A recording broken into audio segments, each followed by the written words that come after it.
Welcome back, everyone. We hope you had some very stimulating discussions in the breakout sessions. To close our virtual event today, we're now going to hear the key outcomes from the polls that you did at the end of your breakout sessions. If you haven't had time yet to fill those in, again, the polls can be found on the left-hand side of the screen under polls. They will be staying open for the remainder of the day, but we're going to check in and see some initial results in a few minutes.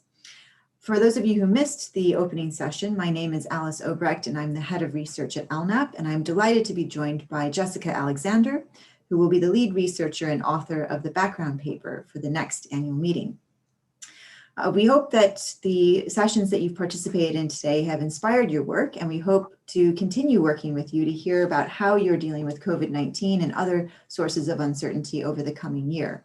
So to do that, we have a short questionnaire on the Whova platform that we'd love for you to fill in to help us stay engaged with you over the coming year. And Jessica's going to talk about that in a moment, but I wanted to highlight that if you want to look at that form and start filling it in, there's a section on the left-hand side of the screen that says take part, and that will take you to the questionnaire.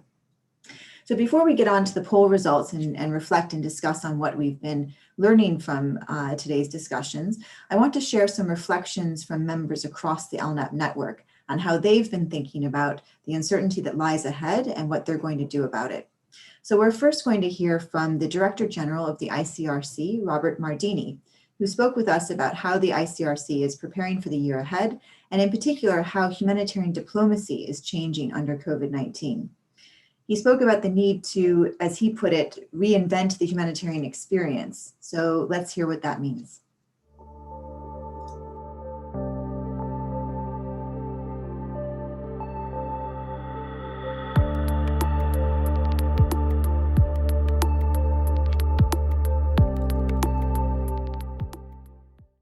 So the first immediate one that comes to mind is, of course, the funding environment. We are facing growing humanitarian needs, and we are evolving in an environment where also the socioeconomic consequences of the pandemic hitting hard many of the countries we are working in, but also donors' country. The second one is, of course, the pandemic itself. A country like Syria, like Yemen, are running even before the pandemic hit with less than 50% of their hospitals, health centers. So you can imagine how difficult it is to absorb the shock of a pandemic. The third one, I would say, is the evolution of warfare and the intersection between the more polarized world and the evolution of warfare. Like during the COVID-19 pandemic, to give just one example, we have seen a surge in cyber attacks on hospitals, on water treatment and pumping stations, of course, undermining essential services for people affected by armed conflict.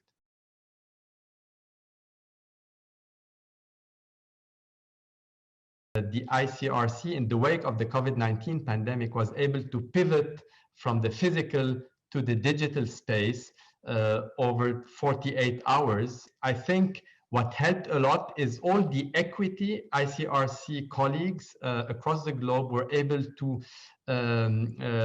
build with interlocutors, all the relationships that were developed over the years.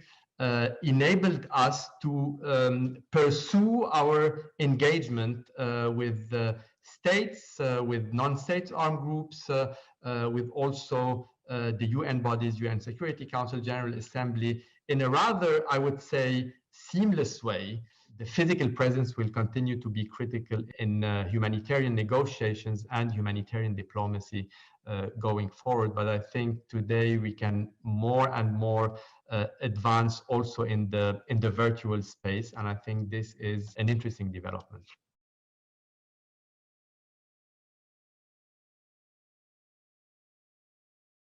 I think the humanitarian community will need more to get this ability to engage with the communities, to co-create, co-design solutions rather than imposing ready-made solutions in toolkits. For ICRC, really the three key areas where I think we need to continue to invest and nurture our human capital, our 20,000 staff members around the world. The second one is, and this is valid for the ICRC, but also the broader humanitarian community, to be bolder about how we partner with others. But I'm talking here about really genuine partnerships for greater humanitarian impact, and I would say sustainable humanitarian impact, because we are very often in protracted crisis. So we need to pivot into generating more sustainable humanitarian impact. And the third one is to promote our institutional excellence in how we react to present and future challenges, because we need also to reinvent the humanitarian experience. We need to adjust to the new needs. We need to find ways to engage in a two-way fashion with communities. We, of course, need to further embrace the digital transformation, capitalizing on all the opportunity it brings, but also being very careful about the risks and the fact that we cannot afford having personal information of people fall in the wrong hands or being used for other purposes than humanitarian needs.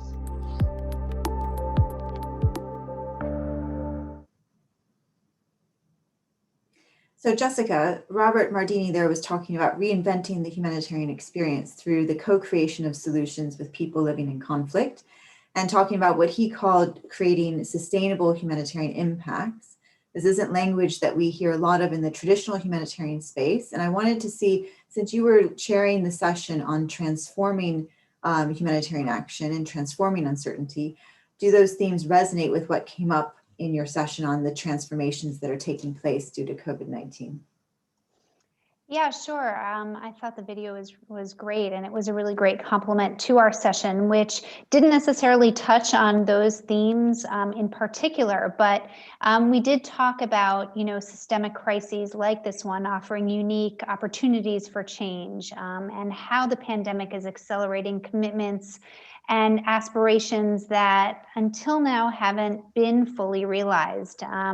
People are paying attention more to some of these issues around disaster financing, donor flexibility, localization, and cash, and how we really need to capitalize on this attention, because I think we agreed it's starting to lose momentum. And enthusiasm is fading a bit. And I think where we landed is, transformation isn't necessarily a given, and it's not something that we can take for granted. But it will be important going forward to kind of leverage some of the gains that have been made during this period and to push through some of the changes that we've already seen.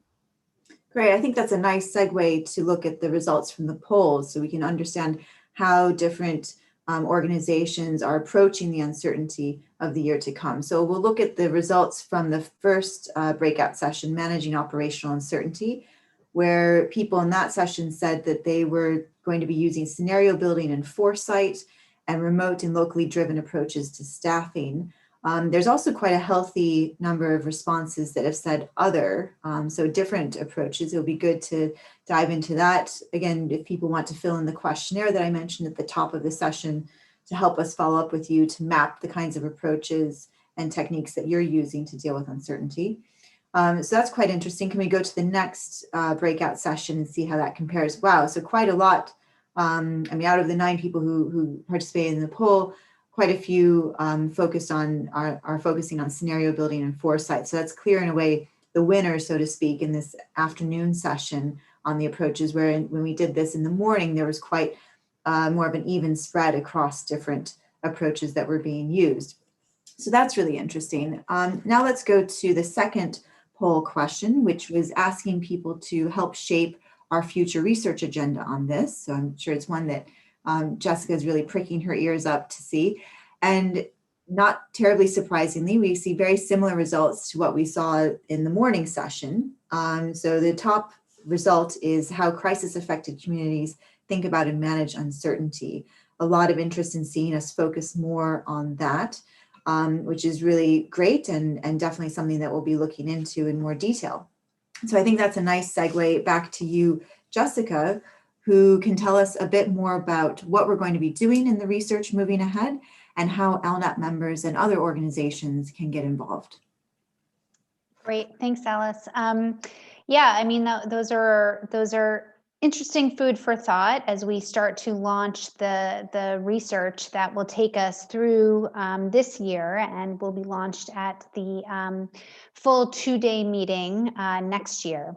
But this has been a new way that ALNAP has done its annual meetings, but it's really been an exciting opportunity to engage in action research, which I'll just describe very briefly now. We'll be researching how the humanitarian sector as a whole has managed uncertainty using desk research. But we'll also look at these poll results and inputs from the questionnaire that you did to kind of get a baseline around how people are managing and the tools and methods that you've used in your work. And again, while the research will be system-wide, we'd love to follow up with any of you who have shown interest or are interested in learning more about some of these approaches to help us sort of understand how you've navigated these challenges in the months ahead. And it's great to see that there was a lot of interest around how crisis affected people have managed uncertainty, because that will be a component to the research, and we'll be tapping into what we can learn from their experience, not only in this moment, but in managing uncertainty overall. And so the final output will be a background paper that, again, will be presented at the hopefully in-person 2-day meeting. And we look forward to seeing you there. And I look forward to engaging with those of you who are interested in some of this action research as we go forward. Thank you. Great, thanks so much, Jessica. We're going to turn now to hear 2 more perspectives from the ALNAP network. So we're going to be hearing from a member from our NGO constituency and a member from our donor constituency. Staff management came up just a few minutes ago in the polling, and flexible funding has been an issue that's come up in the opening session today, as well as several of the breakouts. To hear a bit more about that and how that's been dealt with by an ALNAP member, we're going to be hearing from Raiser Chowdhury, who is the Executive Director of COAST, an NGO based in Bangladesh. And he had some surprising reflections on what his organization is doing to prepare financially for 2021, and also emphasize the importance that their organization is placing on staff management and staff well-being. We'll then hear a reflection from the donor perspective from Elizabeth Hayden, who is the Acting Director for Humanitarian Assistance for the Swedish International Development Cooperation Agency, or Swedish SIDA, on the changes that they have been making to support their partners in a more uncertain operating environment. So over now to Raiser and Elizabeth, and then back to John Mitchell, the Director of ALNAP, for a final closing remark.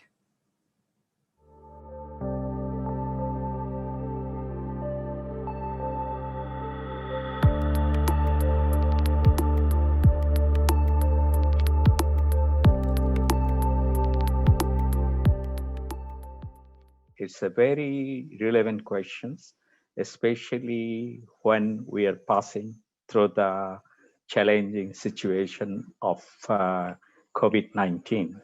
It's a very new experience. We have prepared, especially to create some reserve fund for the future.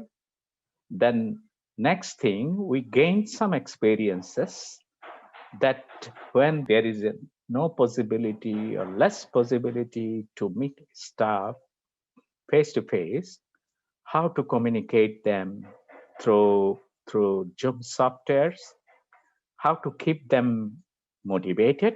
We have to ready for a horizontal communication through software, or most of the people will feel empowered, and it's a direct communication. And one of the important realization we have, localization does not mean having the funding from external sources. Localization is also local resource mobilization. As humanitarian actors, we want to stand by with the community. We should not always be looking for the funding from the external sources. Traditionally, we are getting from the developed countries. Now they are also in the crisis. So we have to prepare with ourselves with local resource mobilization so that we can prepare our situation by ourselves.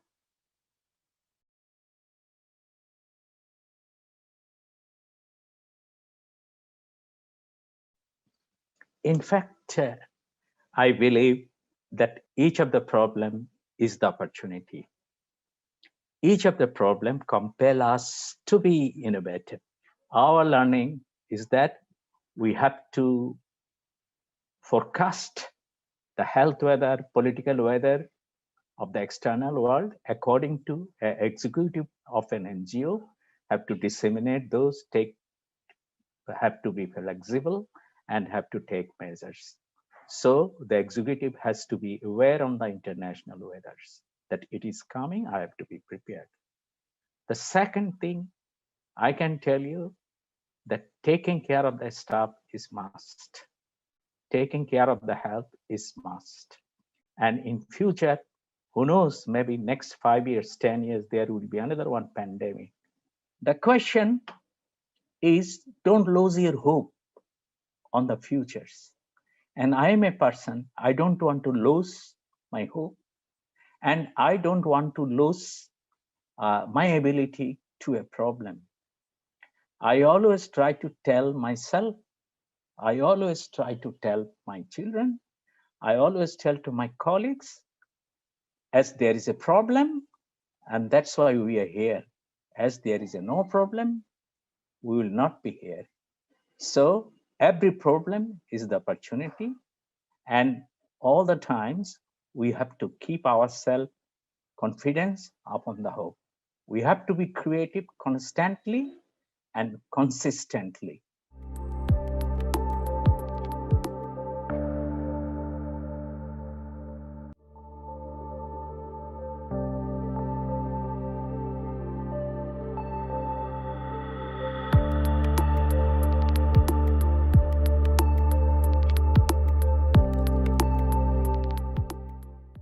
There is no answer to uncertainty, but we must understand and accept that uncertainty is, of course, part of our partners' daily work, and therefore we must continue to be flexible as donors for our partners to enable them to handle uncertainty.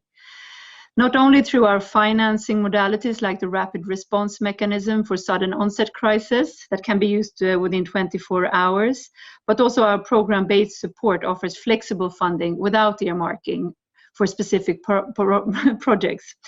So that is one way how we contribute to partners' ability to handle uncertainty, but it's also important on how we conduct dialogue with our partners. And how we then conduct dialogue, I think that relates to that we must treat plans and hypotheses that they regularly need to be reviewed and adapted. We, as donors, must recognize that learning and adaptation is challenging and that it's difficult to actually admit failure and change of plans, and even more so if you are depending on donor funding. So we need to create trust between ourselves and our partners, which we try to do through being frank and clear on what SIDA does and does not demand. And uncertainty must, of course, not be a reason for distrusting our partners. SIDA remains fully committed to the Grand Bargain Agenda. More specifically, we're committed to the quality funding, which then providing flexibility for our partners, and the ambition to make the responses as local as possible and as relevant to people in need as possible. And we also believe in moving forward with the localization agenda, and strengthening locally led responses can actually handle uncertainty in the field much better as a humanitarian community.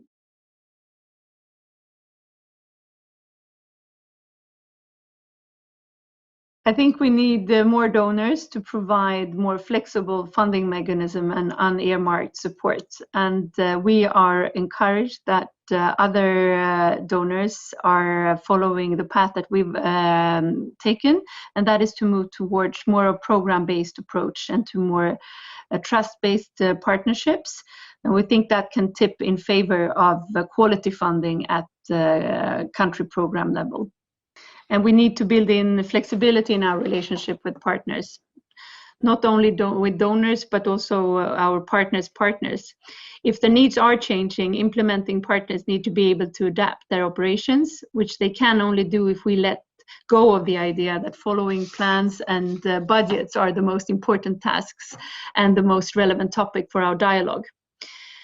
In order to respond to new information and needs, implementing organizations should embrace new ways of working and have the confidence and ambition and willingness to learn and adapt and try new approaches.